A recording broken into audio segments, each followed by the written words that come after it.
And here we are back again. And this time, as you guys may notice, I have back here with me again the triple OG, world renowned, world's greatest co host, undisputed world's greatest co host. The homie Caleb has returned. That's weird because, thank you all. Thank you. It's weird because, I listened to, or I'm in the process of listening to the episode where the homie Lauren, thank you, Lauren, so graciously filled in for me last week. And it seems like it might be disputed. Huh? Based on the content of that. As a matter of fact, I wrote the committee a letter in triplicate and asked that some of those disparaging words be stricken from the record. See, that's all completely unnecessary. Like, disparaging words, I think that's a bit of a stretch. Lauren and Junior got carried away, and I was trying my best to reel them in. Right. As they do. Yeah, as they do. I haven't listened to the Dylan episode yet, but, I'm sure it was an episode. It definitely was. I definitely need to listen to it before Friday. Yeah.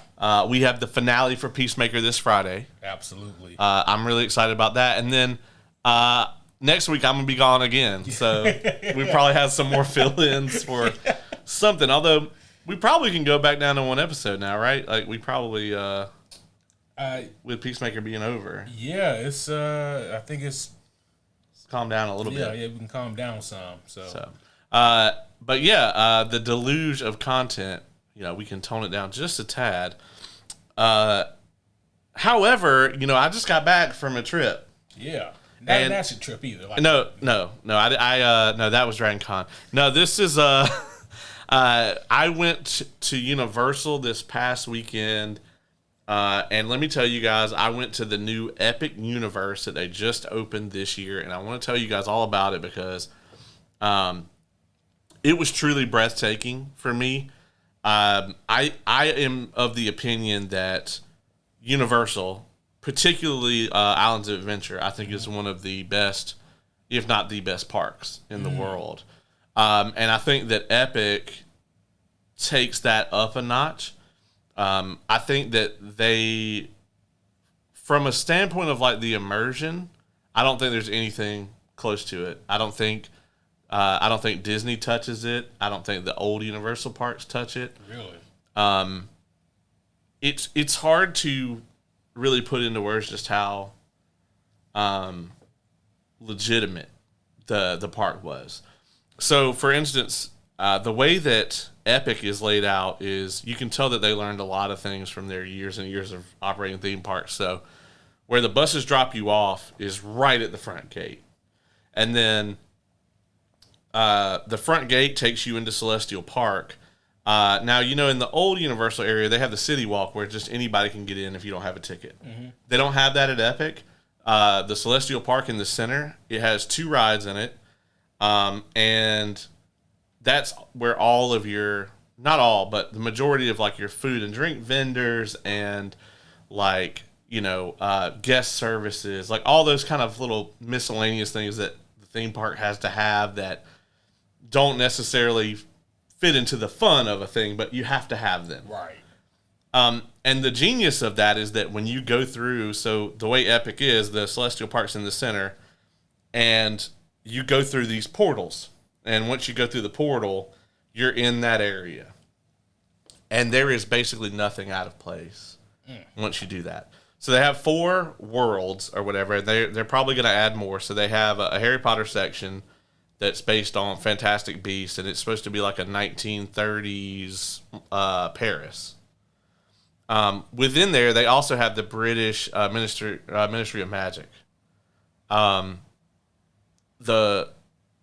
The ride queue for that and the ride itself, I think are bar none. Like, I think that there is probably nothing anywhere in the world that can stand up to it. So it's like that. Yeah. I mean, the queue line when you come in, you just, so the queue, it is long enough at full length to accommodate a 10-hour wait to get on the ride. Oh, shit. The average is like 3. 3 hour wait? 3 hours, yeah. We only waited an hour. That's the longest we waited to get on anything inside of Epic. And it was the first thing we did that morning is we went there and got on that. I did see the wait time creep up to like 110. It's also important to note that like this is October, so it's not even like the peak summer months we're talking. Yeah, and that 3 hours was over the summer. And like once again, this is a brand new theme park. It just opened. Yeah. So you have to add all that into it. But there was so much to look at, and the details in the queue, like just everything, like the animatronics and the way that it's all designed, and the way it all makes you feel like you are in that place and you're there. There's nothing like it. And then the ride itself, the Ministry of Magic, or Battle at the Ministry is what it's called. It is the more like the interactive kind of ride. You don't have to wear the glasses for it. It's like, but everything is on the screen and you're kind of in the car that moves. Gotcha. But let me tell you, it was more immersive than any of the rides where you do have to wear the glasses. Like the technology is so legitimate. And the other thing that's really special about it too is you're in this kind of train car, but instead of, facing the ends of the car, there's a wall that's just not there, and you're all facing that empty wall, right? Gotcha. And you cannot see the edges of any of the screens. They all go way past where you can see. So the immersion is perfect. Yes. And they also have animatronics that like actual practical effects throughout the ride as well. And there'd be several times where like a Death Eater would pop up, and we thought it was a guy in a suit, like an actor, but it's an animatronic. The movements are just so perfect. And like he's casting spells at other actors or whatever, like from the movies that are on the screen. Right. And like it's just timed so perfectly that it looks legitimate. Like even though your brain knows like, hey, I'm in this ride and I'm watching a presentation, the action and everything that's happening, there's so much going on that you really can't stop to think about that. Yeah. That's awesome. Yeah, it's about a 4-minute long ride, which is pretty long for an attraction, a theme park attraction. Damn. So that reminds me a little bit of like the Terminator 2 3D experience that they had at Universal. I mean, they've gotten rid of it now. Yeah, I never got to do that. Yeah, it's like it's a more primitive version of what you just described. Yeah. So you've done the Transformers ride, right? Yeah. So this is like, how the Transformers ride is like really fucking cool, but also like the 3D is just not quite there. Like you can tell a lot of it is like, it's the best 3D animation they had in like, 2005 or whenever the fuck they built that ride. Yeah. But it just doesn't hold up today. Whereas this is like, you don't have the 3D glasses, right, and everything is crisp. Like, it's perfectly crisp. It looks like you're watching it in 4K, at like a Dolby theater. Jeez. Yeah. That's amazing. How does it, because I'm trying to remember, like, how does it compare, like, to the overall, like, the other Harry Potter? So I'd say the tiering on that. So, like, you have Unexpected Journey, which is, like, a similar ride. That's the one where you go through Hogwarts and the castle and everything. And that's really fun. It's cool and everything, but I think it's the lower of the three. Then I would say Gringotts, to me, prior to riding Battle at the Ministry, I think of the experience type rides where you're not really on like a roller coaster, etc. Like, Gringotts to me was the gold standard for that. I think the Transformers ride was really immersive also, but Gringotts, just the presentation. You ridden that one? Yeah. So yeah, you walk into the bank and they have the animatronics and there's nothing out of place. Right. And then you go on the elevator and it doesn't really take you down like 9 miles, but you believe it does. Right. And then, Gringotts is kind of like a hybrid roller coaster type experience to an extent. Whereas this is very much just, it's kind of a mixture of the two. Like, it's definitely not a roller coaster. It's definitely the same sort of presentation of like Unexpected Journey or Transformers. But it's just the way that it's done. This is by far, I think it is the best ride of its kind. Yeah. Yeah. Now, I know that you're not big into roller coasters. I am not. But I think that as far as like a thrill ride like that, I think the Hagrid's ride in Islands of Adventure is probably still my favorite theme park ride, period. Because it just, you're up on the motorcycle and you just, it's just fun. It's the right fun over fear level for me. It just, and it has everything, right? It's got the, oh God, we're at the end of the track. Oh shit, we lost power. We're going to go backwards. We end up in the forest. And then it drops you. And have you ridden that one? You haven't ridden that one? Yeah, no. So I probably don't. Yeah, I was gonna say, no. What is that? What is the Hulk rank for you? The Hulk is probably my favorite roller coaster. Okay. I don't really consider Hagrid's like a roller coaster. I guess it is. But as far as like a traditional roller coaster, the Hulk is my favorite. The homie Kay passed out on the Hulk. Yeah. She rode the Hulk? Yeah. She rode the Velocicoaster. Oh, that was the first thing anybody rode was the Velocicoaster. Oh, no. And I didn't ride that shit because I've ridden it twice, and I was like, I'm good. I've ridden the front and the back. And I was like, I'm okay. It's just a little over the fear line for me. Like, I'm an adrenaline junkie, but, there's just, like, there's that fun and fear, and, like, that one just has a toe over the line. Like, I can ride it, but I'm just terrified the whole time. Which experience was worse, or I guess I should say better, riding in the front or the back of that? Or is it about the same for you? I think with that particular ride, the front is better. So something that comes up from riding roller coasters for years and years and years, the back of the roller coaster is really interesting because when you go up over a hill, a lot of the momentum, it kind of like pops the back. So that kind of feeling that you get, and some people may hate and some people may love, of like when you go over a hill on a roller coaster and you like come out of your seat just a bit, a lot of people really love that. And if you like that feeling, the back is the best place because it kind of like pops, So like all of that momentum as you're going over that hill, that last car to come over, you're going to get a little extra of that emotion.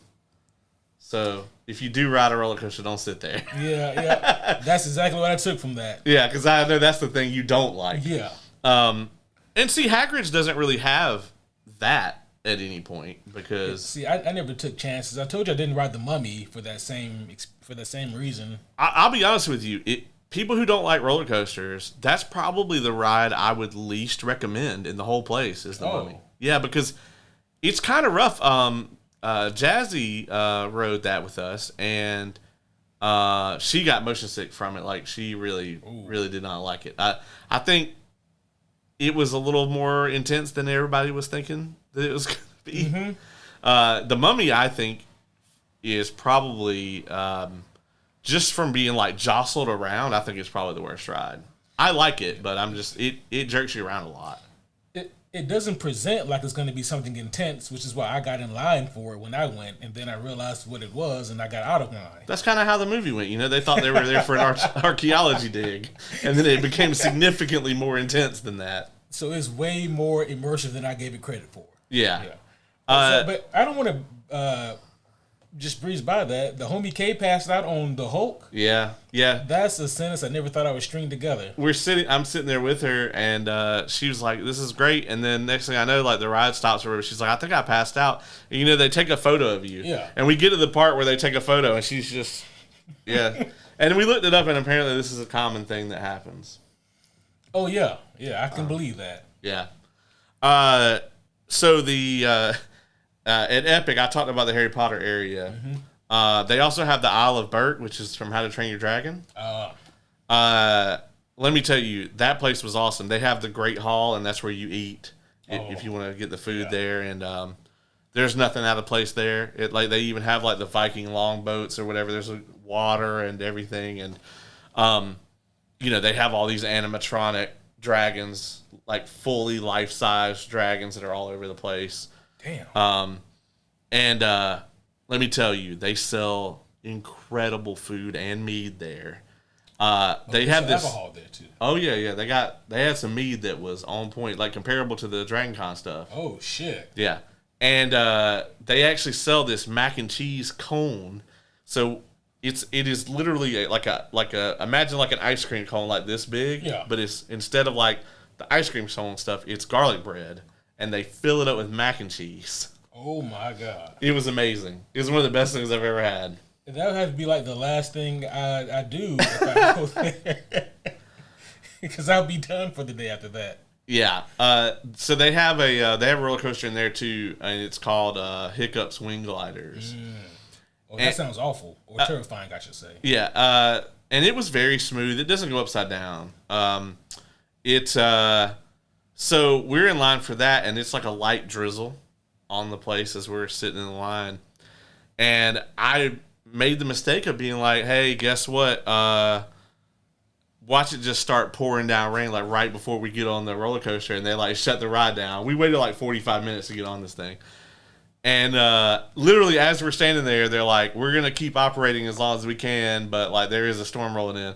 By the time we get on the roller coaster, like there's a fucking torrential downpour. And I'm like, oh, this is going to be worse. They're still running the roller coaster. Right. So I got my first experience riding a roller coaster in a fucking downpour. And I mean like the kind of like, it was like the you pull over to the side of the road if you're driving kind of rain. Oh, how was that? It hurts. I spent the ride like this because the rain hitting your eyeballs is horrible. And me and Oz actually, there's a part where the ride stops you. And we were up under one of the decorations or whatever. So there's just literally just a stream of water pouring into our car on top of us. I mean, we were already drenched, so it didn't really matter. Yeah. Man, yeah, that would make the experience for me so much more terrifying simply because whenever I'm caught in a downpour as it is, I have glasses on. Yeah. I can't see shit. Now I can't see shit and I'm being flung to and fro and I don't know what's happening. Yeah. And it was a great ride though. We went back that night and rode it again. Oh. And it was really dope. Not in the rain. The Not in the Rain edition. Yeah. And, you know, it's immersive, and it gives you that feeling like if you ever seen the How to Train Your Dragon movies, you know, there's this part where, like, the roller coaster pops up over this hill, and they play the music. Yeah. And you just get this whole, you know, immersion of, like, you're actually, like, flying on Toothless or whatever. And it was very cool. They have a Monsters universe area that the homie Oz was really enamored with, and I think you probably would like, too. And they have two rides in there. One of them is like a werewolf coaster. It doesn't go upside down either, but your car spins. So like the car you're in, there's people sitting facing forwards and backwards. Yeah. And it rotates like throughout the ride. Okay.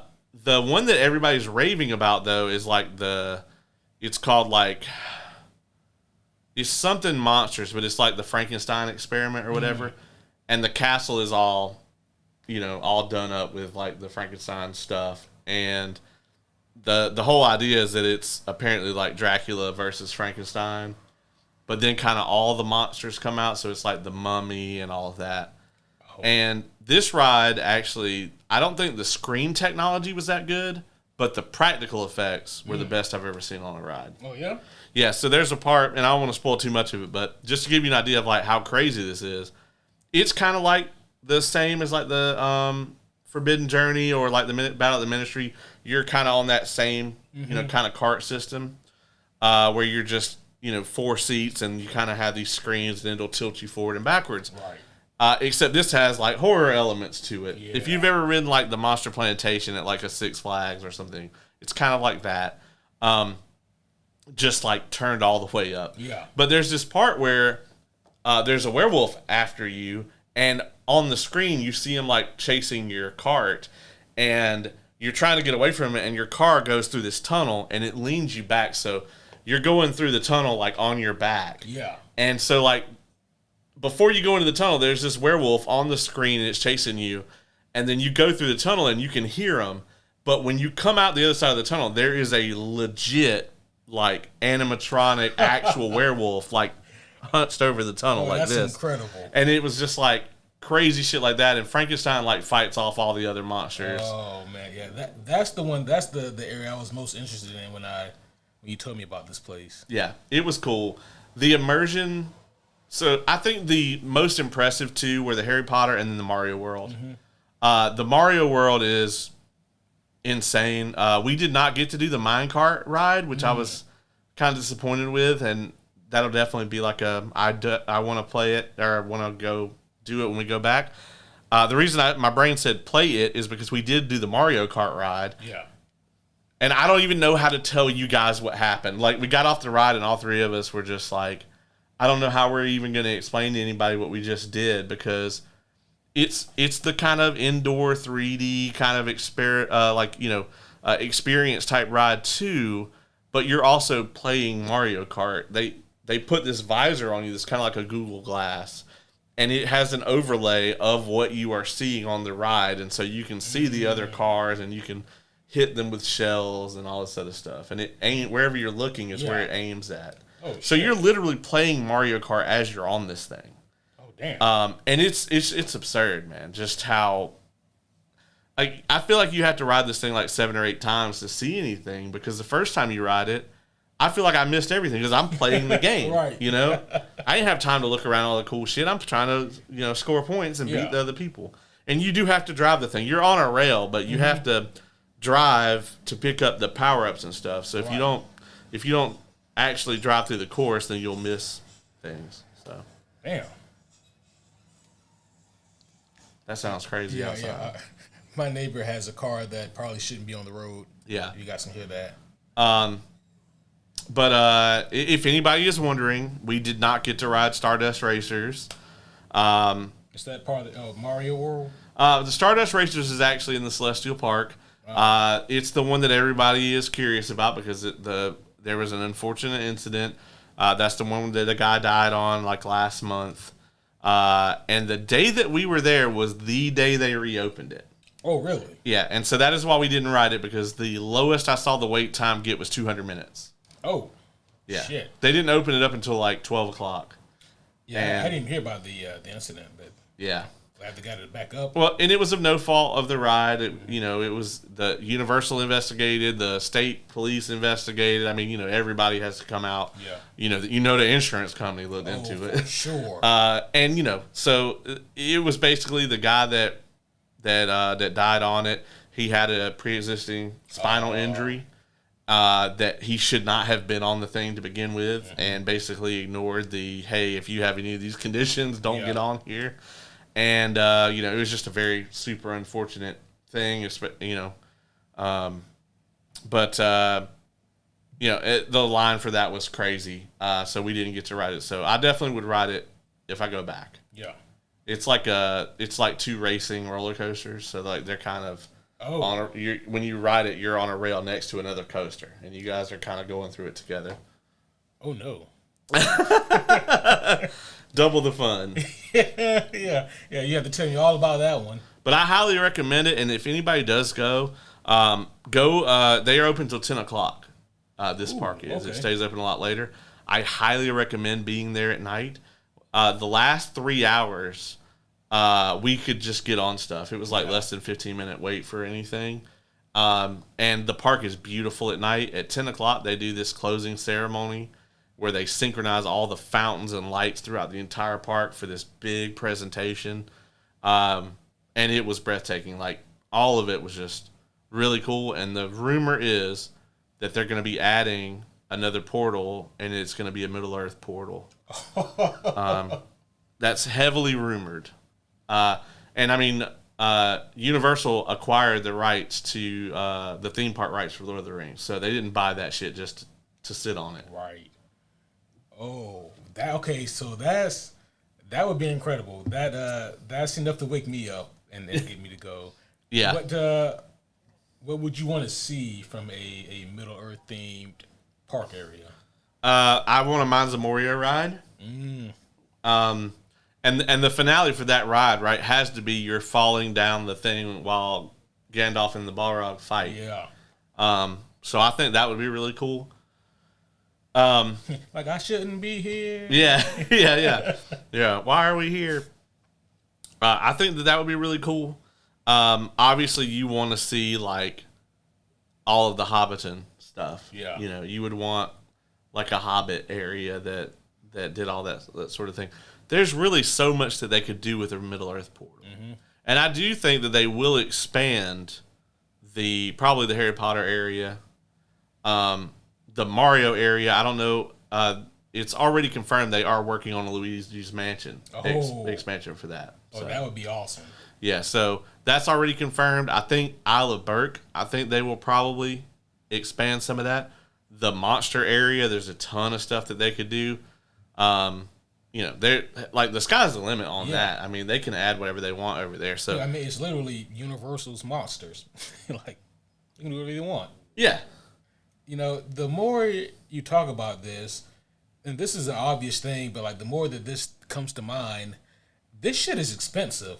And like you have to wonder, like not just the bill cost, but like just the day-to-day maintenance and upkeep to do something like this is insane. Well, the fast pass for that park is like $250 a person per day, so they get their money back. And they also, right in the center of the park is the Helios Hotel that they just built, and it's literally in the center of Celestial Park, and the hotel is huge and overlooks the whole place. So I'm sure they're charging a nice pretty penny to stay there. For sure. Yeah, I mean, it's very clear that they, we said this a lot, spared no expense on this place. I'm going to tell you that the immersion in all of these areas was just ridiculous. And it's not that the other Universal parks aren't immersive, but, you're in the Jurassic Park area. Yeah. Okay, well, there's the Jurassic Park Jeep and a T-Rex, and, here's a ride where, you go down the river and there's dinosaurs and stuff. Cool. All, like, bar none. Really cool, especially if if you're used to going to places like Six Flags or Carowinds where they do basically none of that shit. It's just like you get a cardboard cutout of get on the ride, asshole. Yeah. Stand in the sun for an hour and then get on the fucking ride. Whereas here, I mean, inside of Epic, inside of these portals, there's usually nothing at all out of place.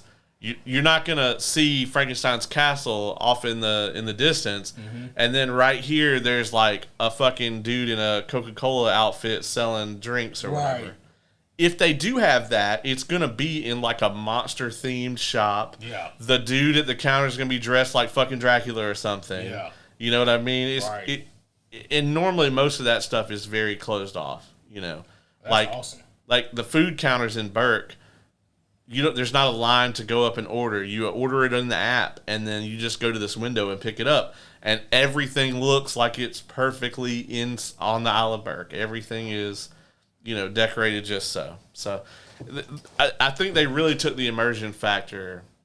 Like, in the Harry Potter area, they built a city block. Yeah. That looks like Paris. God damn. And there are people that are fucking paid actors that are walking around in the, fucking French wizard outfits. Yeah. And it just looks like that's where you are. Right. And it's mind-boggling. Yeah. And if you see a shop, it's like, oh, cool, some, French wizard candy shop, whatever. Right. And then you walk in there and they have the things that you expect them to have, and you buy the things, and, most of the shops are real and they're open and all of that. So, yeah, man. Maybe we do live in a simulation. Well, and also all the Harry Potter areas have the magic where if you buy their wand, there's little places where you can go and do the things, and our kids and our adults all had quite the kick out of that. And I figured out that, like, if there are personalized hells for each person, one of mine would probably be having to help, 6-year-old NPCs cast magical spells all day. Ooh. While staying in character. Oh, yeah. You got to stay in character. Unless you get to play a character that's just an asshole. Yeah, no. But no, you got to be, yeah. Well, there's you guys' 30-minute cold open review of Universal's Epic. Dog, that shit sounds like it lives up to the name. Epic Universe. It really does. There were so many moments while we were there where, everyone was just kind of blown away by what we were seeing.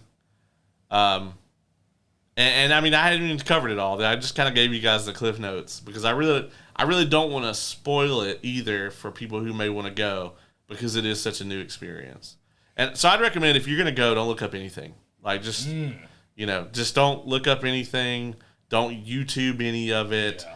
Just go and experience it and see for yourself. kind of switching gears here momentarily. Have there been any major updates on Avengers Campus or whatever they're calling it? Well, we're never going to get it over here. Yeah. It's going to be in Yeah, that has to be in Hollywood. California. Yeah. I'm not sure, to be honest. Once I found that out, I kind of lost interest. Yeah, that is unfortunate. But yeah, it was just I haven't heard anything about it much recently. I do want to go to Disney and ride the Guardians of the Galaxy ride. I hear it's incredible. Yeah. That would be fun. Yeah. Well, with that being said, homies, we do have a topic of discussion here. We'll see if it is as long as the cold open. The jury's out on that one. But before we begin, proper introductions are in order. Homies, one and all, welcome back to another very special episode of the Superhero Homies podcast. My name is Quentin, and as always, I am here once again reunited with the world's greatest co-host, the homie Caleb. What up? I am so glad to be back with you guys, although I know 100% that I left you all in great hands with the homies Lauren and Dylan. Thanks again to them for filling in for me.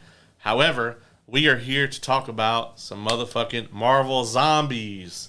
Yes. Full spoilers for not only the What If episode that kicked all this off, but all 4 of the recently released Disney Plus Marvel Zombies episodes. There you have it, folks. So, yeah, this will be a full spoiler breakdown. So, if you guys have not seen it and you don't want to be spoiled, hit the pause button, go watch the shit, then come back. Honestly, while you listen to that cold open, you could have watched the whole episode. You could have. Yeah, see? Or, the entire season of Peacemaker, whichever. I got to get my jabs in there. You didn't have to, but you did. Hey, I know that we just got through bullshitting about Epic, but I haven't listened to the review yet. But was it like, what was you guys kind of just brief? Like, what did you guys think about episode 7? Me and Dilly had like similar frustrations and similar fascinations with the episode. Just kind of the idea that like our frustrations with the season just kind of caught up to this episode and almost took it out on this episode. Mm-hmm. And it's like this episode 7 of Peacemaker was one of the best episodes that they've done. It's not without its faults, but just all of the other bullshit they had to put up with to get to this point kind of made it easier to highlight some of the flaws.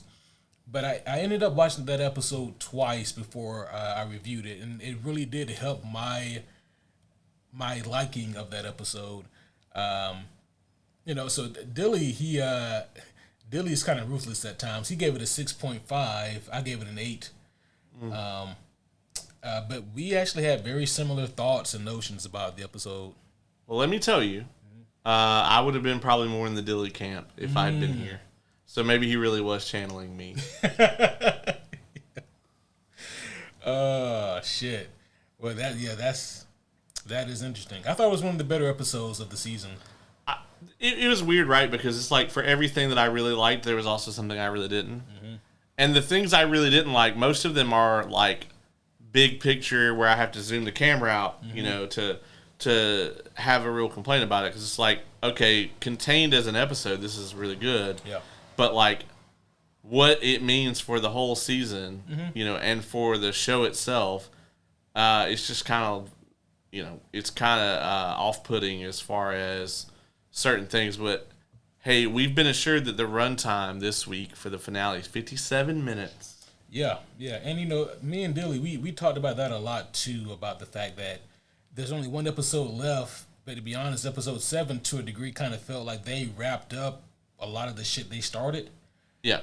And so we were like, okay, well, we spent a handful of scenes in Nazi World, and now that's done. Yeah. We spent 6 episodes building up to that shit. Yeah. And then left in 15 minutes. Yep. So didn't spend a whole lot of time. I mean, not that you want to spend a lot of time in Nazi World. No, I don't want to spend any time there. Yeah.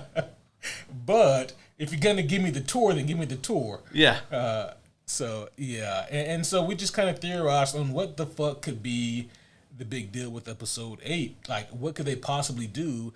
Because whatever it is, it's going to have to be both set up and pay off. Because right now, there's nothing for them to pay off.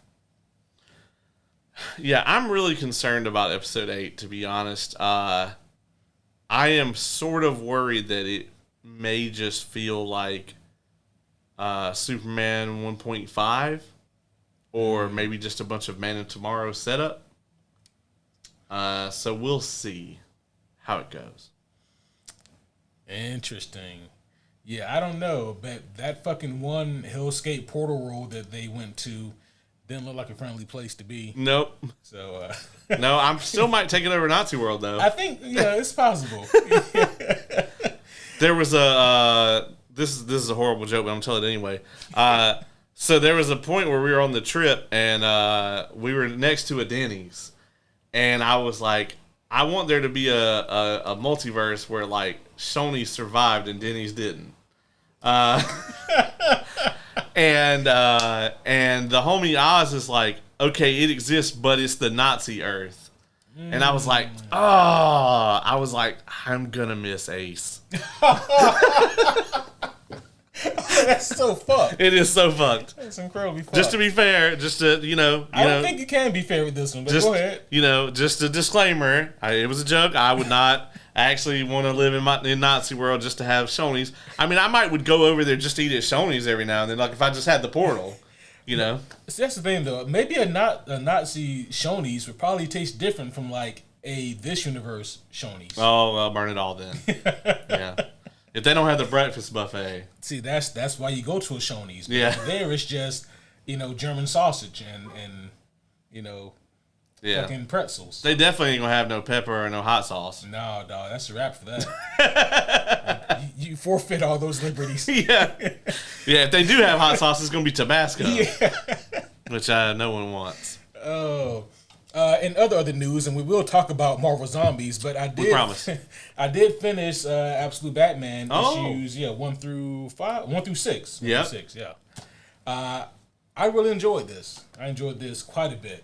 Yeah, I won't say too much about it because I'm sure at some point in time we will review it. Yes, this will be discussed. Probably sooner rather than later. Yeah. But it is in fact Absolute. I really dug a lot of what they're doing here, and Scott Snyder, he's on to something with this one. I've got to buy all of them now anyway because I bought one of the hardcovers. That's how they get you. Yep. Now I got to buy them all. Yep. That being said, man, I'm like a little over. I think I'm probably about halfway through Doomsday Clock. I think I am. I'm right around the point where Bruce realizes he shouldn't have locked Rorschach up in. Like, ooh. So he wasn't just so crazy. Yeah, so I'm assuming that's about halfway. Yeah, I think that's about the halfway point. You keep telling me that Superman is going to be in this. You're like, yeah, man, it's really like a Superman story. And I'm like, cool. Okay. Well. Are you sure he's in it? Yeah, I'm like, all right, well, I mean, somewhere, okay. Yeah. Maybe he was just fucking with me. I think in the first half of the book, there's only one panel, even, I think, with Clark in it, like one set of pages, and it's like a flashback of when Clark is he's a teenager and his parents are taking him to the dance, and he's really shy because he doesn't fit in and blah blah blah, and then he's worried about it, and his parents are reassuring him, but this time something different happens, and his parents get T-boned by a car and they died. And I remember my first time reading that, it kind of fucked with me because I was like, man, I didn't remember that being the canon. And it's not. It may be someone fucking with shit. So, yeah. But then after that, you don't really see Clark again until, like, the back half of the book. Yeah. I love it, though. I could do a whole, like, I think 200 pages of just, like, Batman and Rorschach adventures. I really hate that Bruce immediately was like, See, you say you could do it 200 pages of it, but it would, like, after 2 pages, Bruce just threw his ass in prison. Yeah, Bruce is like, no, man, this dude ate my fucking pancakes. Yeah, I might have listened to you had you not eaten my goddamn pancakes. Yeah, it's so fucked, and then he, spoilers, but, Bruce is also the psychiatrist or whatever that's been seeing them, which I thought that was like a nice twist. That was a really cool twist, yeah. So I'm like right around there in that area. So I didn't read as much of it as I thought I would while I was gone, but I am really enjoying that. So we'll probably be reviewing that soon. And as soon as I'm done with that, I'll probably hop over to this and we'll review that. But we have to get through Marvel Zombies first. We do. Got to get through these zombies. These zomboys and girls. So at 40 minutes in, we will finally start to talk about the thing that we're here to review. Obviously it was clear at some point in time that Disney had invested a fuck ton into streaming. And it was also clear that at some point in time they were like, put a plug in this shit. If you got 12 episodes planned, you're doing 4. Yep. We're dropping them all at one time. I'll be honest, I think that decision helped this show. What's your overall thoughts on it? This one was a hard one to review for me. Like, it was interesting because with 4 episodes, I thought that they were going to go like the same route as Eyes of Wakanda. And if I'm being honest, for me personally, I would have switched the formatting of those 2 shows. Eyes of Wakanda was like an anthology series. I would have preferred that be like a serialized thing that has like a through line with the plot. Right. And with Marvel Zombies, I would have that be the anthology where you deal with like different groups of heroes every episode just trying to survive this apocalypse. But instead, Marvel Zombies is the one that is serialized and has like the plot line going all the way through it. I thought it was good in parts, and this is a show for me that I have no problem watching if I just turn my brain off and just let the action and the fun gory scenes do what it needs to do. But if I'm trying to pay attention to like the actual plotting of it and what's happening, it can be a little frustrating in that regard. But on the whole of it, I actually ended up liking this, I think, more than I thought I would. How about you? I'm right there with you. Zombies aren't my thing.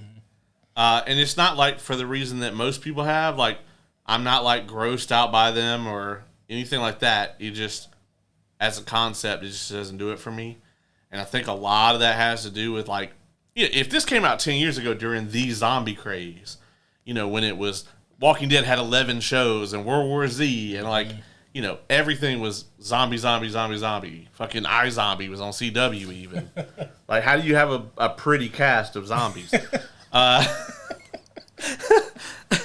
But the zombie craze went on for a while. Yeah. And I was pretty annoyed by almost all of it. It just really, it was never really my thing. Like, I really liked season 1 of Walking Dead, but then it became evident that they weren't going anywhere. Robert Kirkman even came out and was like, yeah, I have no interest in exploring like the origins of like the zombie plague or trying to resolve that whole plot line or whatever. And I was like, cool, man, thanks for letting us know. And then I just stopped watching it.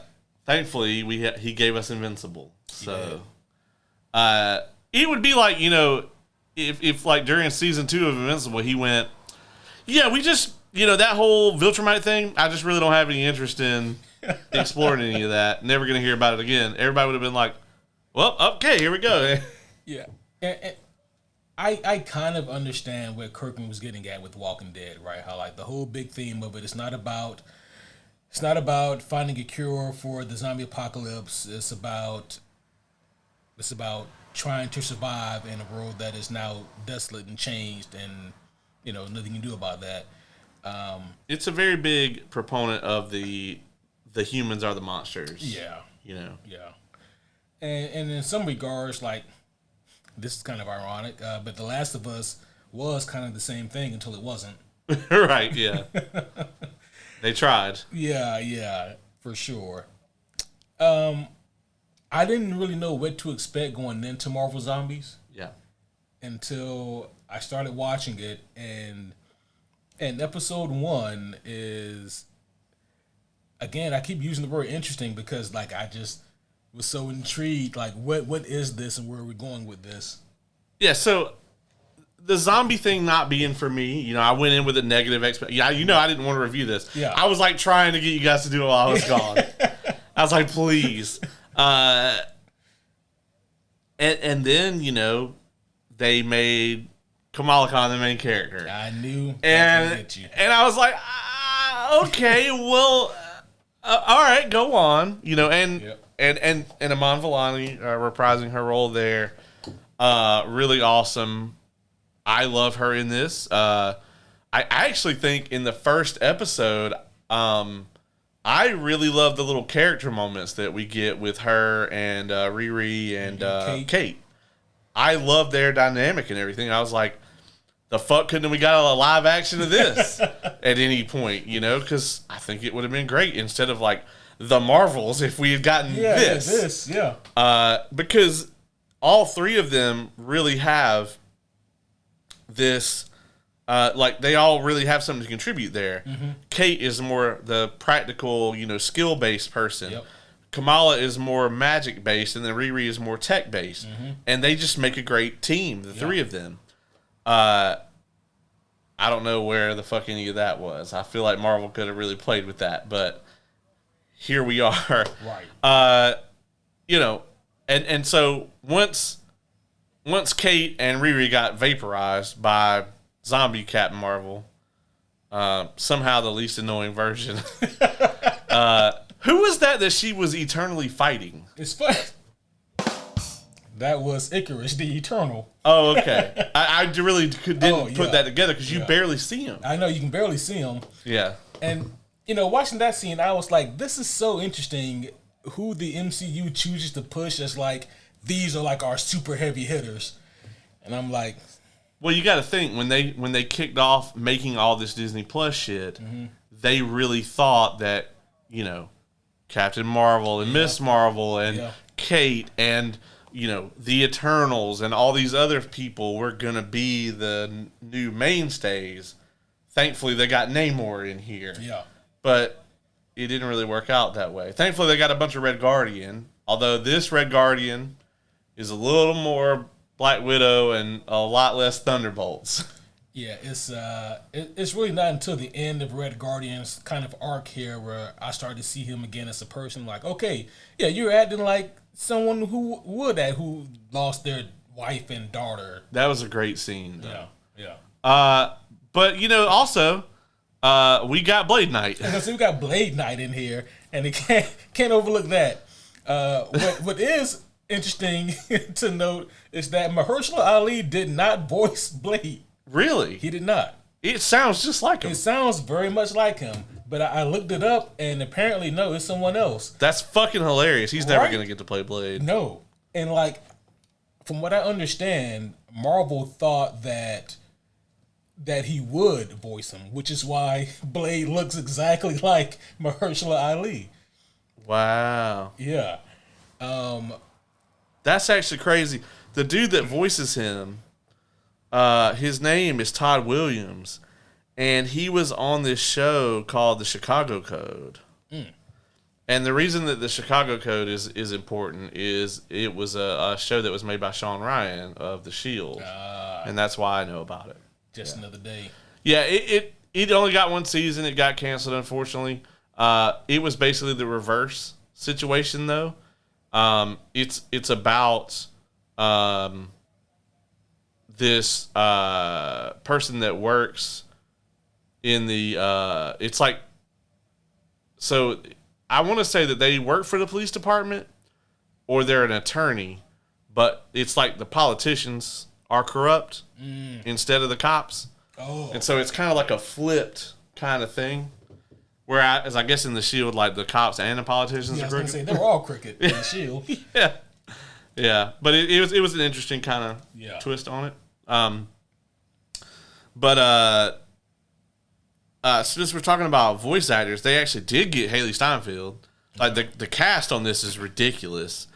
Randall Park came back. Simu Liu came back. They got Tessa Thompson. They got Wyatt Russell to do 8 lines or whatever. I'm not gonna lie. With some of these, I wasn't sure who they got back and who they didn't. Paul Rudd is in it. David Harbour is in it. Wow. But the interesting thing is that Peter Parker's voice actor is from Friendly Neighborhood Spider-Man. Really? It's the same guy. Okay. Well, at least there's that connection they got, because I was like, clearly that's not Tom Holland. Yeah, I'm like, why the fuck didn't they get Tom? But I guess he, And who knows what kind of weird red tape there is with that as well. Bullshit with Sony.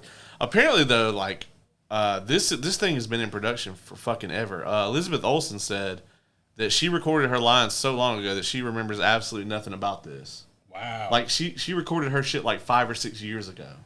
It had to be around the time of production of Multiverse of Madness. Yeah. You get that vibe from this show for sure. Yes. 100%. Yeah. So, yeah, this is something that they just had laying around. That's what it seems like. And then they cleaned it up and put it out. Yeah. I will be honest, though. Mm-hmm. I didn't hate it. Like, I'm kind of like you. Like, I'm not in love with it. I think as an Elseworlds type of story, I think it's great. I think they did some really cool things here that, we probably won't ever see in the MCU. Like, they're not going to kill Yelena while Red Guardian's still around. And that'll probably be in the other direction in the MCU. Red Guardian will bite it. Because they're zombies. Yeah, you're just trying to butter me up and give me a bunch of those because I'm back. But yeah, I mean, I there were aspects of this that I really enjoyed. Futurama head Ant-Man, Yeah. They never explained any of that shit. There's a lot of that in this, where there's a lot of "Don't think about it, Morty" in this. Yeah, yes, there is. They did something very similar with certain episodes of What If. Remember, you could tell that like there was something missing in one of the seasons of What If.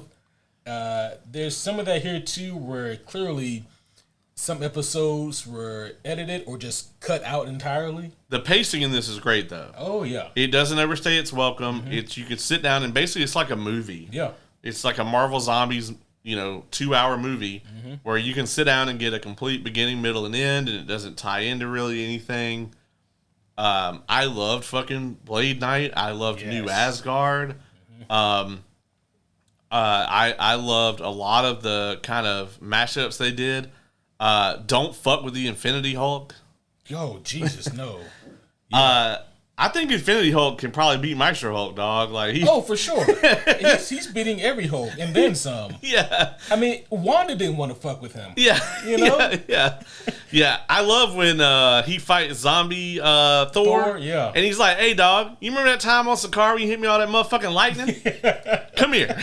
Yeah. He literally beats him to death. Oh yeah. Yeah, like bashes his brain then. Like that shit was insane. I gotta say, man, the moment where I knew this show was not fucking around is when they killed Rocket. Oh, brutally. Bruh, yeah. Yeah. With Groot and Rocket. Like, yeah. Right then and there. Yeah, that shit was nuts. I kind of knew early on, like in episode 1, like once I saw Kate and Riri. Yeah. I was like, oh fuck. And then I thought they were gonna get rid of Kamala right there too. Yeah, because I kind of thought that they were going to be like the main trio, like the main characters. But they took us on a journey, man. They didn't, same with like when they met up with like Red Guardian and Yelena and everybody at S.H.I.E.L.D. Is it S.H.I.E.L.D., right? At Zemo's place? Well, they went to a S.H.I.E.L.D. base first where they met them. Yeah, I was like, okay, well, we're not going to see them again. And then they ended up kind of being mainstays. Yep. It was evident that they were going to use Spider-Man a good bit. We didn't get as much of him as I thought we were, though. No. We got to see... I think that they showed the Wakanda incident in the What If episode. Like, I think that's what it was about, right? I think so. But we got to see way more of it in this. Yeah. The T'Challa and Thanos fight was amazing. Yes. I could have dealt with a whole episode of that. Right. I thought it was funny when Peter was like retelling the fight between T'Challa and Thanos, and he was like, and like I heard T'Challa say Wakanda forever, and then he goes and tackles Thanos, and I'm like, he probably really said, man, that's some bullshit. Fucking zombie Thanos with all the stones, right? And who was learning how to use the shit? That's like, oh yeah, y'all in trouble. They definitely play very fast and loose with their zombie rules. Oh, bro. For sure. Because it's like, all right, well, if you got superpowers of any kind, you just kind of keep them. Mm-hmm. I will say I really liked how episode 2 kind of took you to the ground level of like when the shit popped off. And we got to see when we got Shang-Chi and Katie. And Katie. Yep. And we actually got to see his dad show up, and that really cool moment where Shang-Chi, fucks up hard and ends up getting his dad killed. Yeah, that was crazy because I thought that they were going to kill Shang-Chi and just have the dad be there. I did too. While. Yeah. But it's interesting, speaking of playing fast and loose, like those fucking rings can also stop necrosis. I guess. Yeah, he's like, all right, here you go. These can just do anything. Have these 10 MacGuffins. It really sucks because he was wrecking those fucking zombies. Oh, yeah. I was like, man, the 10 rings are very effective at fighting zombies. Bro, yeah, he was giving them the business. He was. Yeah. I wish we had like more time actually to explore some of these characters and like how they came about. The fact that we got zero explanation for Blade Knight is just as big a crime as us not getting an explanation for Mjolnir Storm. She had Mjolnir in whatever, right? Yeah. The fact that we never got to see that, it's a crime unto this level. Or, fucking headless, or not headless, but bodiless Scott Lang. Yeah. I feel like we saw that before, but my mind also may be confusing that with Futurama. Yeah, I think so. Once again, What If gets proves that it is the least successful version of its premise. Yeah. Because this is basically like an extended What If. It is. And it's, I think, undoubtedly better than most of what If could do because it just has more time. Mm-hmm. But I will say that, there's a lot of fan service here, and I mean that in the good way. Yeah. They hit pretty much every note you'd want to hit. That fucking, the Blade Knight stuff is cool. Yes. We got to see regular Thor, like depressed, I fucked up the universe Thor, and zombie Thor. Mm-hmm. We got to see, goddamn Infinity Hulk. We got to see some cool ass Black Panther stuff. You just get to see the run of all of it. You get to see a zombie version of the Revels scene that we got in, was it Civil War? No, Age of Ultron. Yeah. Where Thor has the vision and Idris Elba's character. Yeah. Oh fuck. Heimdall. Yeah, and we got to see the hell scene with Heimdall. Yep. Kind of got to see like a different version of that. We got to see how New Asgard handled the zombie plague. There was just a lot here for an MCU fan to be bedazzled by. Now, did a lot of it, did they play fast and loose with it? A lot, yeah, absolutely. Mm-hmm. But I mean, just as like a sit back and have fun thing, I really enjoyed a lot of it. Yeah, so did I. Like even they had like this kind of at this point typical Marvel MacGuffin that they had. Okay, well we found this tiny thing. It's a transmitter. Okay, we need to get this to New Asgard because New Asgard surely has a way to get us into space, and then we can use this to contact the Nova Corps, and then they can, rescue or help save Earth. I like that they went through with the plan, but it was a shit plan. Yeah. Because the Nova Corps like, oh, we know. Yeah. We're aware. Yeah, they're like, you didn't think we had any contact with Earth? They're like, no, we've been right here this whole time. And I really loved that, too, that it, didn't work. Because I was like, all right, well, what are they going to do for this whole last episode if they press this button? And the Nova Corps like, oh, we got you, dog. Right. I thought they really stuck the landing with this. Not that it's ever going to go anywhere. Mm-hmm. But just as its own self-contained thing, I like the ending that they went with. It was, if you turn it off, 40 seconds early, you'll think that, oh, man, well, Wanda, she's a really stand-up person. Yeah. Everything's back to normal now. Everything's good. Yeah, her and Kamala Khan just healed the planet right on up. Right there. They really lull you into this very false sense of like a Days of Future Past ending, where it's like, oh, they fixed everything. Yeah. Things are even better than they were before. Right. And then it's like, no, bitch, you're in the zombie matrix. Right. And it looks like Riri's actually still alive. Yeah, I kind of want to know, like, okay, so, like, did they actually roll the clock back a little bit? Well, if you remember, when Riri got bit, she injected herself with something, and she said, I hope this works, or something like that. Yeah. And then we never got to see.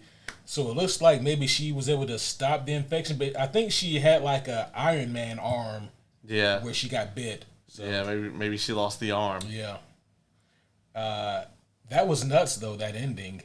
It's pretty bleak, and but it's a good kind of classic horror trope. It's the Nightmare on Elm Street, you know, like old girl thought that she beat Freddy and she was awake, and then she realizes, oh no, I'm still dreaming. Mm-hmm. This is very much that. So I dug that because you had to wonder, like, okay, well, what's Wanda's plan? Like, what's Wanda planning on doing to fix the planet? Yeah.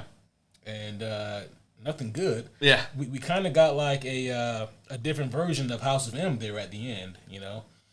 It's like, but you know, House of M, she truly altered reality. With this, she just kind of, I guess, put Kamala in like some kind of dream state or trance.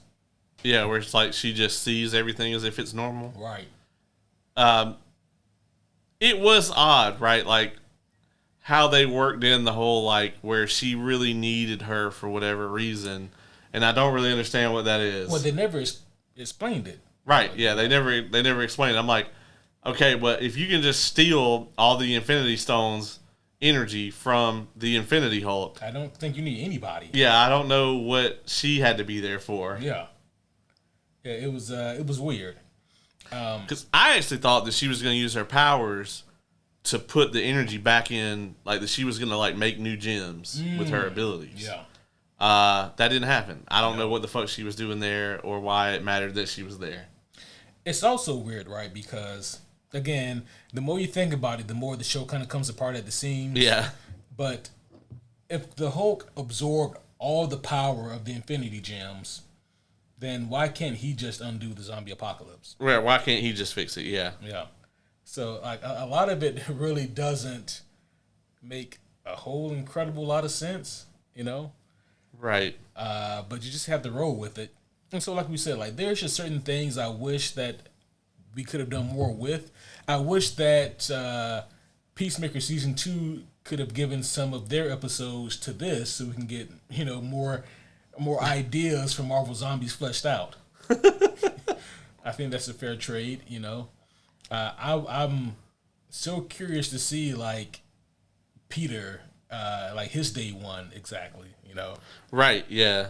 And I'm trying to remember, so is this supposed to be, like, an exact follow-up from that episode of What If? Yeah, the 5-year time skip is supposed to be a direct sequel to that What If. Okay. The Zombies episode of What If. I need to go back and rewatch that episode because that was in season... One. One? Yeah. One. Yeah. That's a long fucking time ago. Real long time ago. And I don't exactly remember the specifics of that episode, but maybe I think that's where we got Headless Scott Lang. Maybe we did, yeah. I didn't go back and watch it either. Yeah, or Bodyless Scott Lang. Yeah. It's interesting who they didn't get, right? Zemo, not the original voice actor. Mm-hmm. Okoye, not the voice actress. Who else did we have? We got, we named a bunch of people earlier. Randall Park came back. Florence Pugh came back. Haley Steinfeld came back. We didn't get Thor. Hemsworth is not Thor. Melina, not the original voice actress, or not the actress. I want to talk a little bit about Melina. I mean, the character in this was fine, but I couldn't have been the only one who noticed. Like, the accent just died. Yeah. At the end there. 100%, yeah. And I was like, surely someone caught this. She pulled a ScarJo and just the accent just drops. You know. Yeah. Shit was gone. Who else? So Riri's voice actor Dominique. Yeah. Okay, so she was also here. Mm-hmm. Yep. I thought so. And of course Elizabeth Olsen, Awkwafina. I mean, the cast on this thing is crazy. It is a crazy cast. But the fact that we still didn't get Mahershala Ali, is craziness. Yeah, he will never be Blade, and it may have something to do with me being the next Blade. I don't know. They just didn't want to muddy the waters. Yeah, maybe. You know, it's possible. Yeah. I can't say too much about that, but clearly not. Yeah, you understand. Yeah, NDAs and all that stuff. Yeah, you get it. I hope you have better luck. Yeah, I mean, thus far, you and Mahershala Ali have played Blade the exact same amount of times. Absolutely. and also I and Mahershala Ali have also played Blade the exact amount of times. So, don't let your dreams become memes, folks. In this universe, we're all Blades, Caleb. I mean, I can go out and walk in the sunlight. I have never tried any blood, though, so I never drank none. Oh, well, I drank some True Blood. Do you think he can live on True Blood? He probably wouldn't like it. Yeah, well, I don't think any of them like it. Yeah, that's true. Let me get some O negative. Yeah, let me get some of that O negative. Oh, that's what I got. Shit. Man, there's not a whole lot to say here about this episode. I mean, about this mini-series. I called it an episode. Yeah, I mean, we can go down and talk about all the really cool shit that they did, but that's the episode. Like, that's the series, Yeah. I can tell you that Blade Knight had a really cool fight scene. I think it was in the Shield base. Yeah. That shit was badass. The whole concept of Blade Knight was amazing. Yeah. And again, to reiterate, I need to know how Blade became the Fist of Khonshu. Yeah. Show me that. And what happened to their OG Moon Knight? He's probably a zombie. Oh, yeah, that makes sense. So there's just a lot of questions that I have. Do you think that we could potentially ever get a season 2? They do leave it pretty open-ended there. Probably not. Maybe if this just does some gangbuster numbers on Disney Plus. But I feel like Disney really wants to move away from all this stuff. What do we got? We got one more Disney Plus show that's confirmed right now. So we have Vision Quest. Oh, yep. But we have, what's the other one that was in like the big montage? It's like the Booster Gold. Oh, Wonder Man. Wonder Man. That's right. I forgot about Wonder Man. So we still got Wonder Man coming out. Is that this year? I think so. It's supposed to be this year. Wow. Again, haven't heard anything about it. Nope. Unless they're just going to shelve what they already made, then it's still coming out this year. But I think the only thing after that that's announced that I know of is Vision Quest. Yeah. And I have to imagine at this point they're only going forward with Vision Quest for Tommy. Yeah, Tommy. Yeah. If I had to guess, I think all 4 of them will be in it. Mm-hmm. So WandaVision, Billy and Tommy. Yeah. That would make the most sense. I mean, and Ultron. Oh yeah, and Ultron. I mean, if the rumors are to be believed, then we'll see a human form of Ultron, aka we can't afford and or have the time to put James Spader back. and the Ultron get up. So you're gonna get this human ass James Spader, and you all gonna like it. Some CW, if you will. some of the CW special. I think it could be good though. They've done a really good job with that corner of the universe. Mm-hmm. I mean, obviously, what we all want is for Mephisto to be in it. Ooh, I mean, again, Mephisto just kind of makes sense. It's one of those things though where I hope they haven't gone too far away from like the essence of Mephisto so that it still makes sense for that show. Right. I mean, because like the easy layup is just, extract what's already been done in the comics. How did the kids come about? Well, Mephisto lent one of some souls. Right, yeah. Oh, here you go. Yeah. Yeah. For a price, of course. So here you go. Yeah. Yeah, nothing's for free, kid. Yeah. Like that's kind of the easy layup there, and like as far as Vision goes, I don't know how, in terms of the MCU, how we're gonna go from like white Vision to like personality Vision again. I'll be honest, like, if we see Wanda again, I'm really tired of, like, villainous Wanda. If we see Wanda again, I think a redemption arc would be in order. They're going to have to do some legwork to get there, though. Oh, for sure. And I don't know if they have enough space in this TV show to do that legwork without taking a lot of time from everyone else. Yeah, that's true. Well, I mean, if they make it about the family, right, then it could possibly work.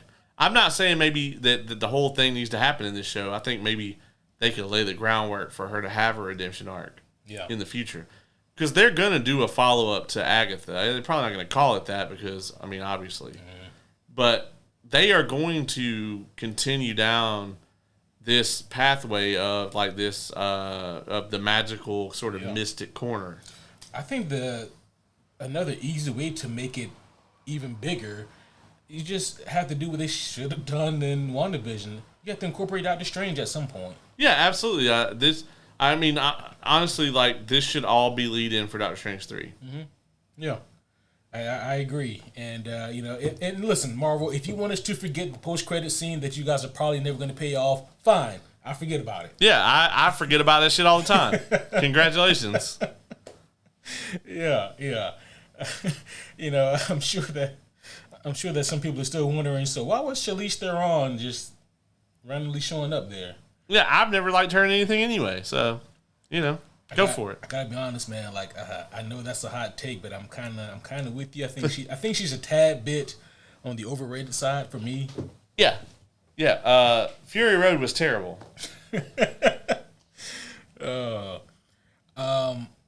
Yeah, I mean, so there were some cool moments here in Marvel Zombies. The zombies were definitely zombieing. The rules were definitely fast and loose. And if you're looking for answers, then you're doing better for me because I need to find the questions that I need to ask to understand the answers that I want. That's how much information is kind of missing from this TV show. Like, when they said that they were going to go fight Wanda and the Army of the Dead, I was thinking that Kamar-Taj still had their army. Mm-hmm. So I'm thinking they about to roll up like 8 armies deep here. Yeah. I'm like, okay, well, Spider-Man and Scott Lang got like the rest of the regular humans that are alive. They got like a coalition of the willing. Obviously, like maybe Riri has built like the Iron Legion. Mm-hmm. I'm thinking like, okay, we're gonna see some like end game type shit here.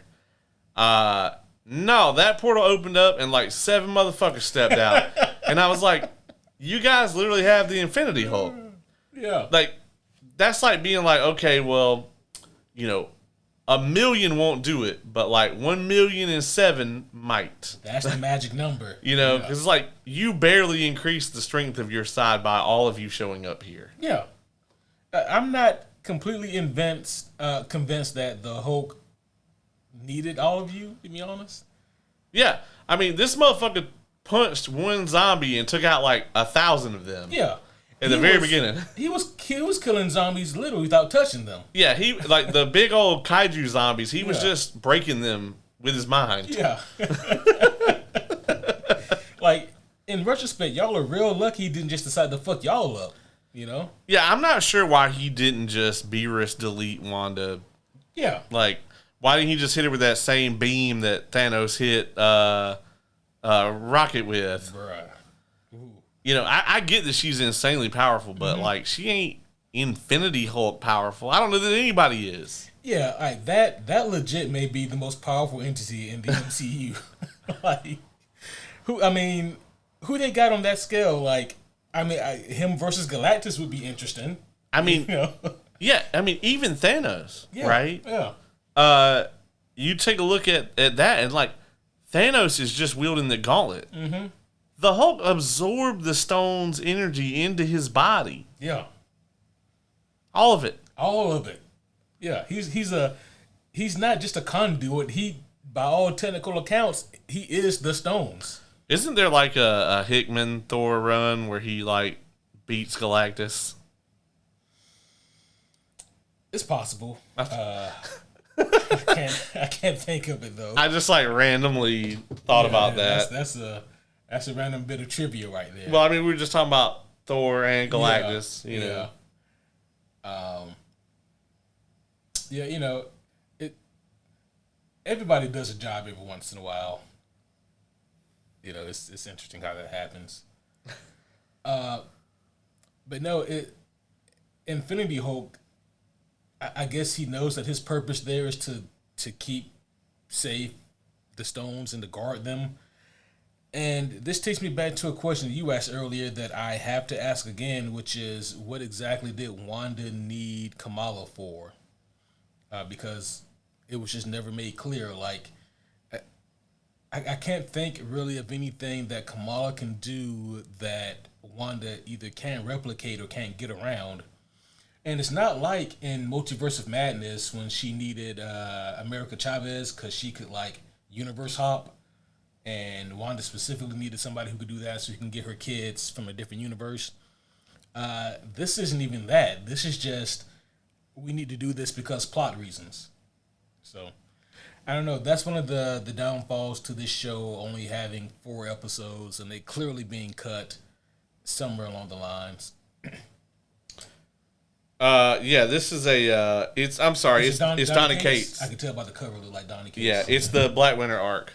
Ah, okay. Yeah, Thor apparently just straight up rocks Galactus' shit. Yeah, that man, was that Rune King Thor? There's a version of Thor that is just ungodly powerful. Yeah.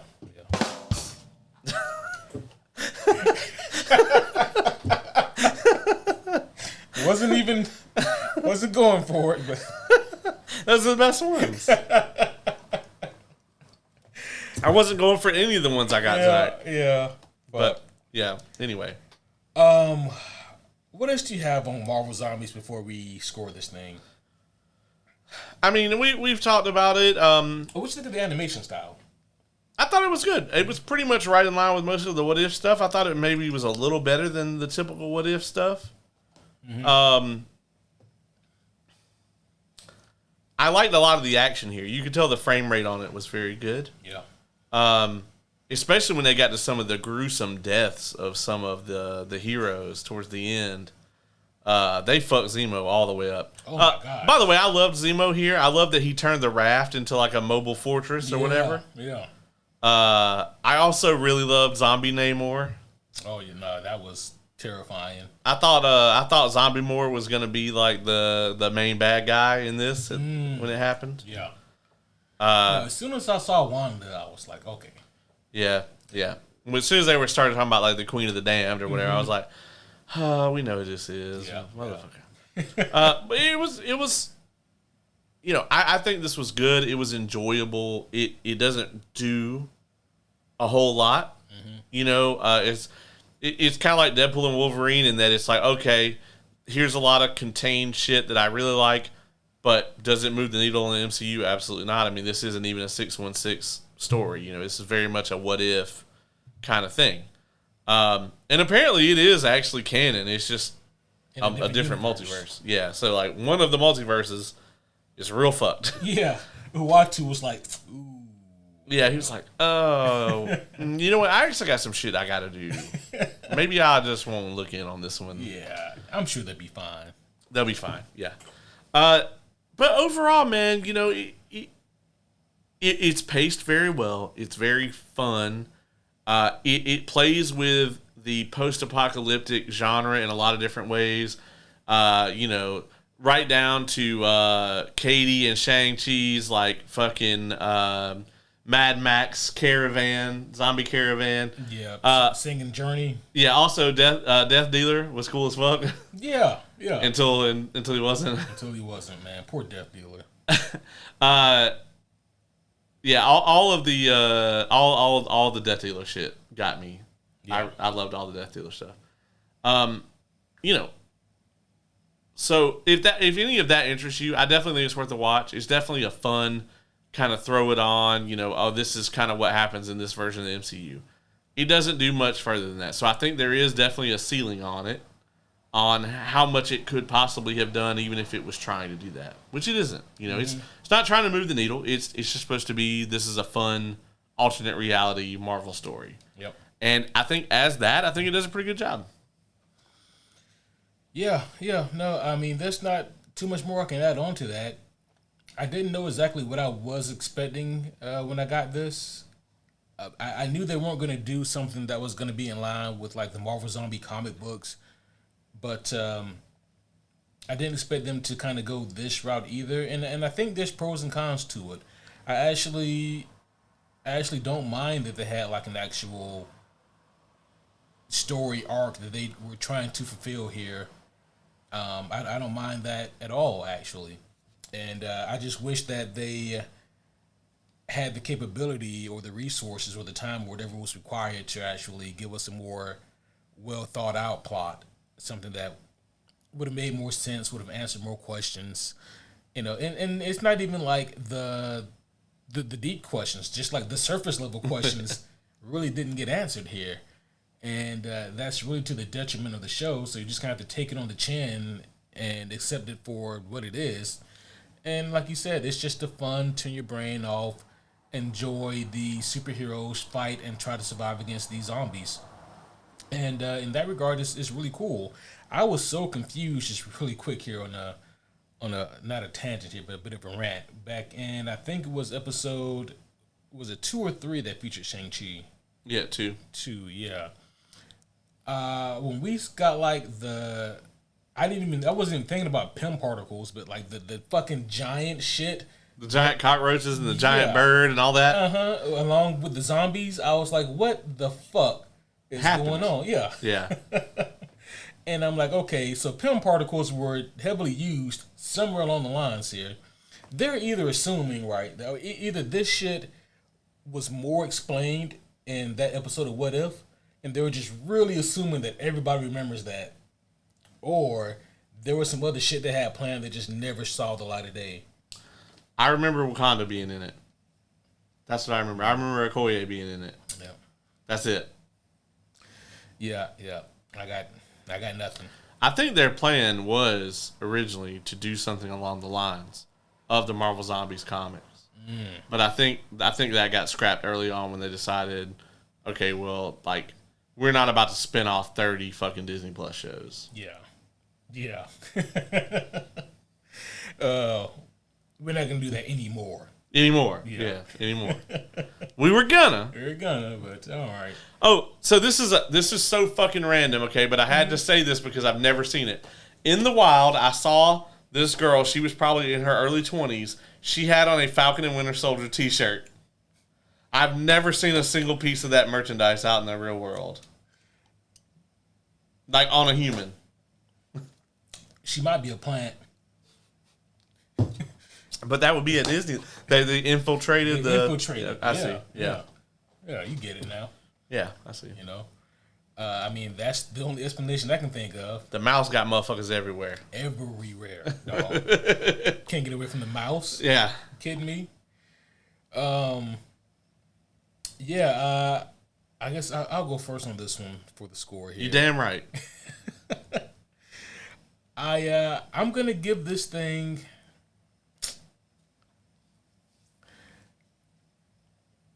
I'm gonna give it some spicy time here. I'm gonna give it a 6.9 out of 10. Oh shit, giggity. Giggity. I think that this show does a lot of things way better than I anticipated. I love that there were stakes. I love that they weren't afraid to kill certain people, gruesomely at that. I love some of the concepts, like, you know, Moonblade is a tremendous concept. I love some of the team-ups that we get here. I love some of the visceral reactions that we get, like Red Guardian's reaction to watching his family be ripped apart.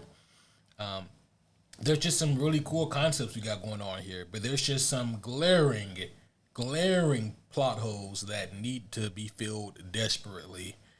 And this show doesn't even attempt to do so. No. No, they just skip right over them shit. Yeah, it's like just step over that giant pothole and we're good. But yeah, so that's what I give it, a 6.9 out of 10. Yeah, I actually, the rating that was sticking with me was actually a 6.7. And so I think I'm gonna stick to that. I actually was thinking I liked this a little more than you did, but maybe not. Yeah. Yeah, I mean, like I said, it's fun. I had a good time watching it. I'll probably never turn it on again. If I had missed it, I wouldn't have really missed out on much. Am I glad I watched it? Yeah. Did I enjoy it? Yes. It's like you said, man. There's so many huge plot holes in this thing.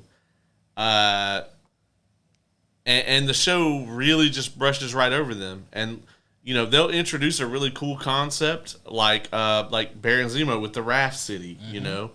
Cool thing. And then 5 minutes later, it's gone. That plot point's out the window.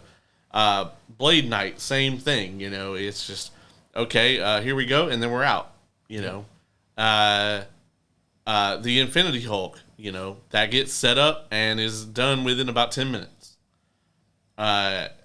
So many things are like that, and I think the point of this is to do some really cool like fan service or whatever, and they pull that off in spades. There's great fights in this. I think out of all the Marvel animated stuff other than 97, I think this has the best fights, the best action. Yeah, I think you might be right. But there's nothing else that's like particularly memorable about it other than the action and the fan service. If they do decide to do a season 2, then I would love to see some more mutants in this thing. Yeah, because you would think they would have went full tilt, man. Yeah. They've got to at some point in the near future. They just got to start going in with the mutants. Yeah. I think a lot of it has to do with like the fact that they didn't think 97 was going to be popular. In their defense, neither did we. No, but we also didn't spend millions of dollars making this shit. That's true. Yeah. They gotta let the mutants unleash at some point, and I guess they're really just trying to edge themselves and hold back to Doomsday. I think probably, and we probably won't really truly get the floodgates until after Secret Wars. Yeah, and that's assuming that they have all the ducks in a row for that. Right. And I would hope that they do. Yeah. I hope they're already casting for that now. Mm-hmm. Yeah, that would be nice. But who knows, man?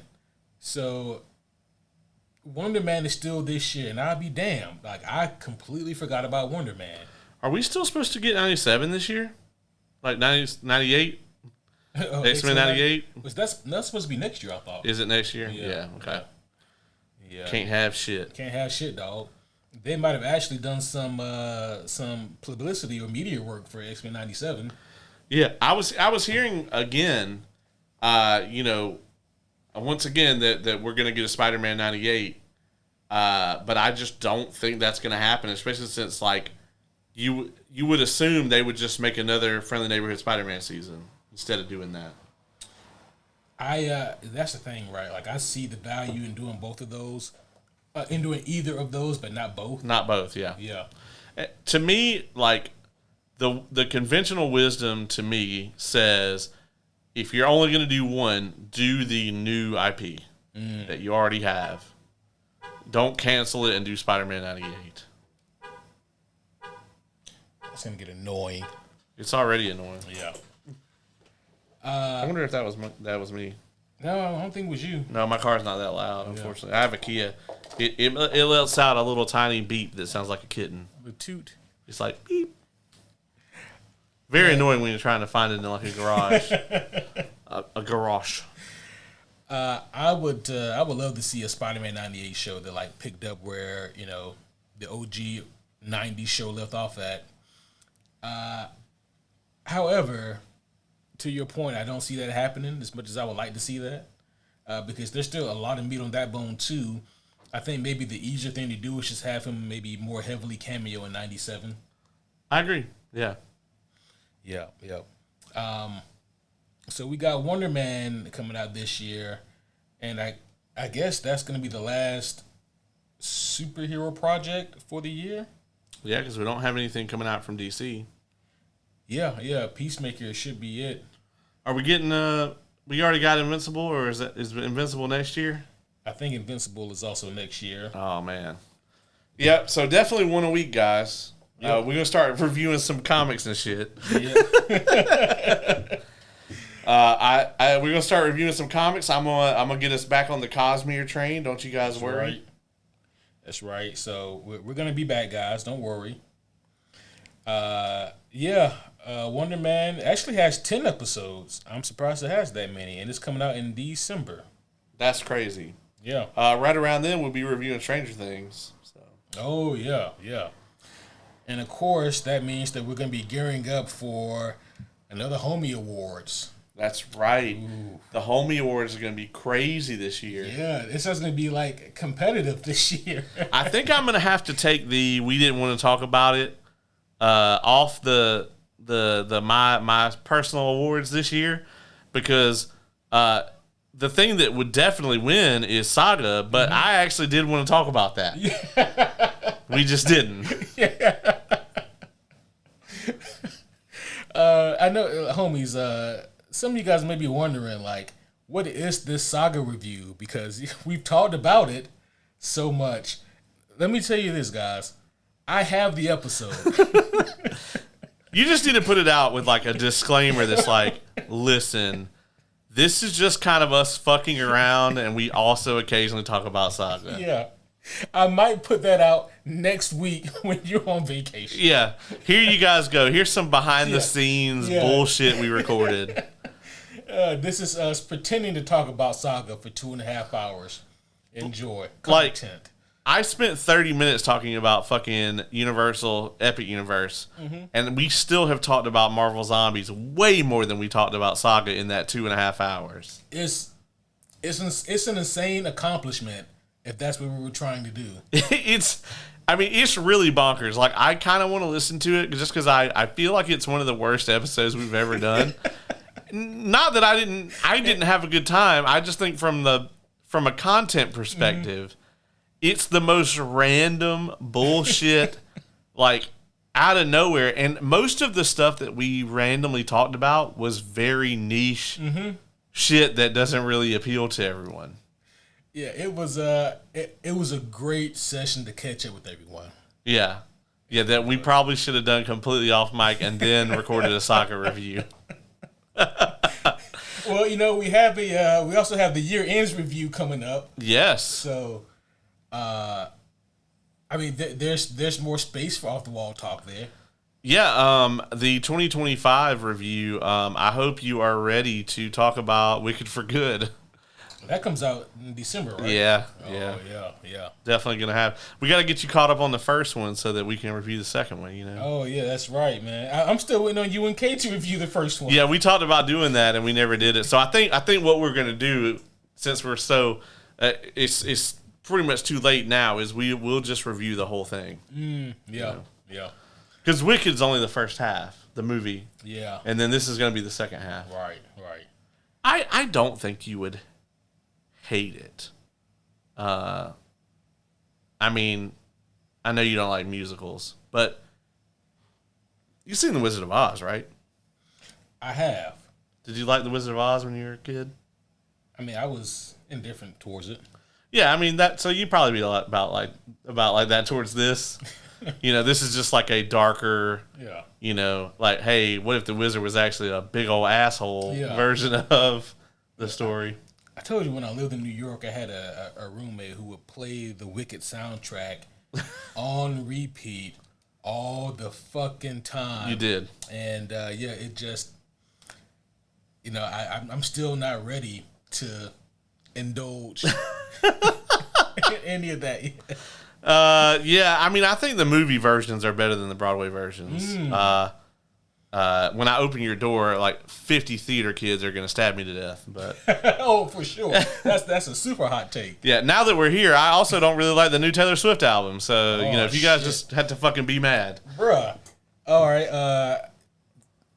Maybe that's a smart thing you just said there, because now the theater kids and the Taylor Swift fans, or the Swifties, are going to all fight each other to try to kill you. I'll just step over their corpses on my way to my car. Yeah. Yep. Boy. Some bold words from the homie Caleb, returning again. Look, man, I've been out the game for a minute, Yeah, dog, I'm refreshed. I get it. Refreshed. Well, it is good to have you back, man, and I am looking forward to this Peacemaker finale. Yes, in just a few days, we'll be wrapping up season 2 of Peacemaker. I still think it's weird as fuck that we that we have 2 seasons of a Peacemaker show. Right. You know, it's also just as funny and baffling. It is so weird that we got 2 seasons of fucking Peacemaker. Like you said, 5 years ago, you say, hey, man, so we're going to get 2 seasons of this character named Peacemaker. Like, fucking Peacemaker. Yeah. But what's also baffling and hilarious is I'm a little sad that we won't get any more seasons of Peacemaker. 10 years ago. Is that confirmed? Well, James Gunn has heavily alluded that I guess his quote was something along the lines of, right now there are no plans for season 3. The next time you see these characters, though, it won't necessarily be in another season of Peacemaker, being something else. It was 10 years ago. I was in Hall H when Warner Brothers announced that they were going to do the Lanterns TV show. And if you would have told me that day that day when that happened, there was no live action Peacemaker at all. No. If you'd have told me then and be like, hey, 10 years from now, we're going to be sitting around reviewing the 2nd season of a Peacemaker TV show, I would have been like, number 1, who the fuck is Peacemaker? Number 2, that's some bullshit. And also that this Lantern show wouldn't even have a trailer yet. Well, at least Lantern show is finally coming out. Yeah. Yeah, finally. Yep. Next year. Yeah. So we're finally getting the Lanterns TV show that DC promised us back in like 2015. Yeah, yeah. I was in Hall H sitting there. I saw the announcement with my own 2 eyes. I was there. And we still haven't got this damn television show. Yeah, dog. That shit is, yeah. But we got 2 seasons of Peacemaker. We got 2, not 1, but 2 seasons of Peacemaker. Do you think we are going to see Superman on Friday? You know what? A few episodes ago, I said yes. I'm stick with it. Yeah, I think so too. Yeah. I mean, it's so hard to say because I don't have hardly any context for next week's episode. No, I think they were purposefully very elusive in like the next week. Yeah. You know. And also, right, like, not to go off on Peacemaker at the end of this episode, but what do you do with Keith? Like, clearly that's a clear villain origin story they're setting up there. But at the end of the season, when he's beat the fuck up, are we going to do a time jump? Is he going to try to come for Peacemaker? I mean, this season has to end with him versus Keith, right? Because, you know, he faced his dad in the first season. Yeah. And so, like, this season, to me, has to end with him killing his brother again. That's so goddamn dark. His Nazi brother. Will he come to our universe and go from Captain Triumph to Captain Nazi? Yeah, Will he become the Captain Nazi? Maybe, yeah. He might, yeah. I mean, he's probably not going to call himself that. Yeah. Or maybe he will. Who knows?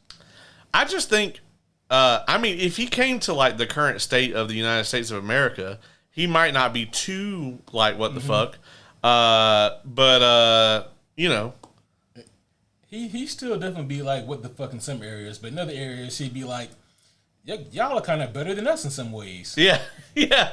Yeah, he really would. Yeah. But, I mean, the first time he, like, showed up in, like, a city with, like, a Hispanic mayor or something, he'd be like, what the fuck? What the fuck is this? Yeah. Yeah. Just be a complete, like, mind fuck for him. Yeah. He'd grab him and be like, where the camps at? Yeah. Yeah. Yeah, what's going on here? They'd be like, well, it's the alligator one in Florida. You just, you know.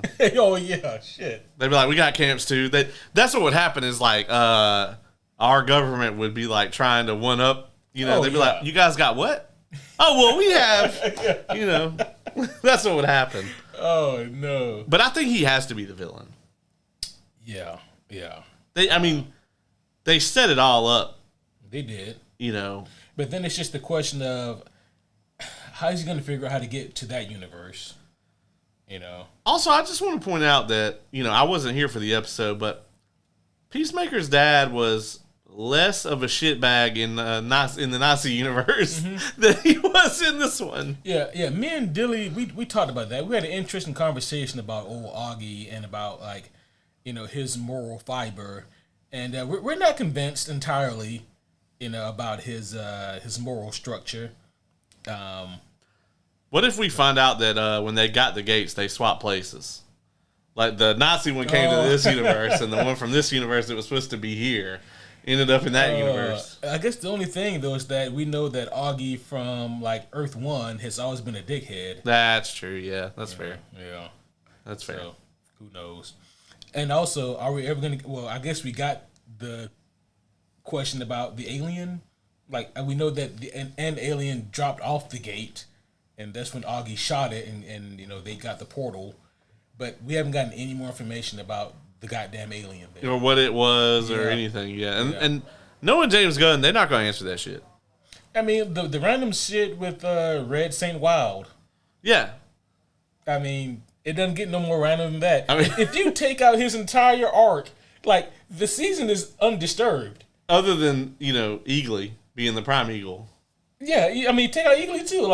He's just... He has his own B-plot, that's completely away from everything else. Right. He just occasionally shows up to eat the main character's food. Right. That's it. Eagly didn't give a fuck about the Nazi universe. They got food here. They got food there. It tastes the same as food in another universe. Yeah. It just, the Cheerios got a H on the end. Yeah. That would bother me. I want you to know that I about woke up everybody in the hotel because I'm watching this shit in the middle of the night. And when was it Danielle? What's her name? Abadalio's character. Yeah. When she goes, man, I suck at Scrabble. I laughed hard as fuck. The way she delivers that line is perfect. I suck at Scrabble. Hey, it's your first time playing it. Yeah. That reminds me. Before we wrap up here, for you and the homies, I'm going to put myself in the hot seat here. I already have a code open for the Peacemaker finale. It is some wild shit, a true story, and I will leave out as many names as necessary, but I've been given permission to tell it. Oh no, am I in this story? You are not. Okay. Yeah. The shit is it was just so fucking random and hilarious, and I was like, hey, dog, I have to tell this on the podcast, right? You shouldn't have told me this unless you wanted me to tell it. Well, the fact that I'm not in it means that I give you full permission to tell it to whatever extent. I don't really care, beyond that. I'm now very curious and looking forward to that cold open. You said the hot seat, and that actually got me thinking that, I need to order the sauces for this upcoming Hot Ones pack so that, we can go down the line. Oh, boy. Eat us some chicken with the homie Dylan. Yep. How is his tolerance to heat? It's probably somewhere between myself and Kevin. Oh, so he's pretty stalwart then. Yeah, I think so. Yeah, I think it kind of depends. Just a little bit. Yeah, I haven't had any of the sauces from this new season, this new pack. But one more thing before we go, man. You should check out The Studio. The Studio. Yeah, it's a new show that's coming out. It's it's kind of like a parody of how things are in Hollywood. Is that Seth Rogen? It's Seth Rogen, but the guy that owns the studio is Bryan Cranston. Oh. And he's fucking hilarious. Not to really go into it or spoil it or whatever, but Seth Rogen is his character is kind of this artsy, the art of the film. Mm-hmm. He really likes Tarantino and what's the other guy? That works with Tarantino? No, but you like him. Taxi Driver. Oh, Scorsese. Yeah. So he goes up to Scorsese wants to do a picture about the Georgetown cult killing or whatever. Uh-huh. And they're also under pressure at the studio because they just required the license to do a movie about the Kool-Aid Man. And so he goes to Scorsese, and Scorsese's like, yeah, I want to do this big epic about the Georgetown killings or whatever. Jesus Christ. And he's like, I want like a $250 million budget. And he's like, deal, but you have to call the movie Kool-Aid. And Scorsese's like, done. Okay. I mean, I didn't think anybody was going to give me the money to do this movie, but all right, cool. I'll do it. And then like, he gets back to the studio, and like the marketing team has put together this shit where it's like literally like the Kool-Aid Man busting through a wall, and like and it's just like doing a dance, and like there's this ridiculous ass stupid ass plot where like the Kool-Aid Man wants his daughter to go to college, but she just wants to break through walls. Jesus. And like up until the last second with the meeting with Bryan Cranston, he's like, no, we're going with the Scorsese movie, whatever. And he's like, Bryan Cranston calls him in there. He's like, I understand we just spent $10 million to buy Scorsese's script or whatever. He's like, why would we do that? And then Seth Rogen like changes his mind, and he shows him the dancing Kool-Aid guy animation. And Bryan Cranston's character is like, this is terrific. This is the best thing I've ever seen. And then he's like on the way out, and he's like, hey, so why'd we spend $10 million on the Scorsese script or whatever? And Seth Rogen's like, so we could bury it, and then he couldn't make his Kool-Aid movie. And like there's just this like long ass pause, and then Bryan Cranston's like, that's fucking brilliant. And it's just really good. A lot of it is like in that kind of vein of like just picking on like Hollywood doing stupid shit. Yeah. So that sounds incredible. I might have to check that out. Bryan Cranston sold it for me. Yeah. I'm hit and miss on Seth Rogen. There's things he's done that I think are hilarious, like The Interview, and then there's things where I'm just like, why the fuck was no one else available and we just got Seth Rogen? Donkey Kong, for instance. Oh, I forgot about that. He's terrible. But yeah, Bryan Cranston is like this fucking sleazy studio owner. Yeah, that sounds pretty good, pretty cool. It's fantastic. I need to watch more of it. Yeah. What's it on? I think it's on Apple, so Plex. Because fuck them. Clearly not a sponsor. All right, we should probably get out of here before this turns into the soccer review. Yeah. All right, homies. Well, hope you guys enjoyed at least that segment of Marvel Zombies. Yeah. Amongst other things. That's right. Marvel Zombies asterisk. That's right. That is going to be all for now. But, homies, we will see you guys again very soon for the Peacemaker Season 2 finale. But until then, my name is Superhero Homie Q. And I'm Superhero Homie Caleb.